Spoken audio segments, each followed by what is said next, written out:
तुम्ही कधी पाहिलाय 11 मुखी हनुमान? कुठे आहे हे महाराष्ट्रातलं एकमेव हनुमान मंदिर? काय आहे या 11 मुखी हनुमानाचं वैशिष्ट्य? तुम्ही दशमुखी रावण पाहिला असेल, पण कधी 11 मुखी हनुमान पाहिलाय का? चला आज मी तुम्हाला दाखवते 11 मुखी हनुमान. परळ विलेजकडून काळा चौकीला जाताना मोनोरेलखाली मिंट कॉलनीजवळ आहे नंदीवन आश्रम. तब्बल 80 वर्षांपूर्वी म्हणजे स्वातंत्र्यपूर्व काळात साधारण 1940च्या आसपास या नंदीवन आश्रमाची स्थापना झाली. याच आश्रमात आहे ही भव्य दिव्य 11 मुखी हनुमान बाप्पाची विशाल मूर्ती. केवळ मुंबईच नाही तर अख्ख्या महाराष्ट्रातील हे एकमेव 11 मुखी हनुमान मंदिर आहे, आणि ते देखील आपल्या परळ विलेजमध्ये. 11 मुखी अर्थात एकादशमुखी हनुमान हे श्री हनुमंतांचे एक अत्यंत दुर्मिळ आणि उग्र रूप मानले जाते.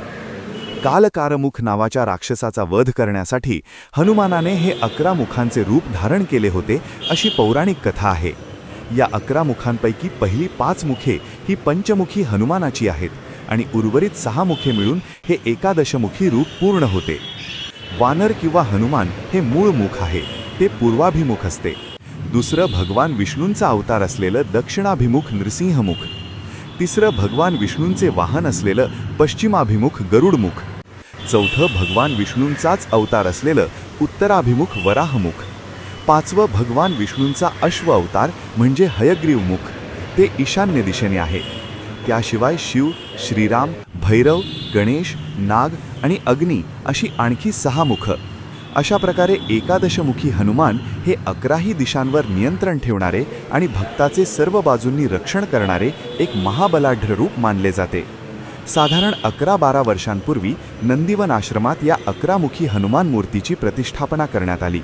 त्याशिवाय आश्रमात शनी मंदिर, शीतलादेवी मंदिर, शिवलिंग, दत्त मंदिर आणि पंचमुखी हनुमान मंदिर देखील आहे. आज हनुमान बाप्पाची जयंती. मग तुम्ही नक्की येताय ना सर्व शक्तिमान बजरंगबलीचं दर्शन घ्यायला? अंजनीच्या सुता तुला रामाचं वरदान. एका मुखानं बोला, नाही, एकादश मुखानं बोला. बोला जय जय हनुमान. वृत्ती पुजारे, मुंबई 12 न्यूज, परळ, मुंबई.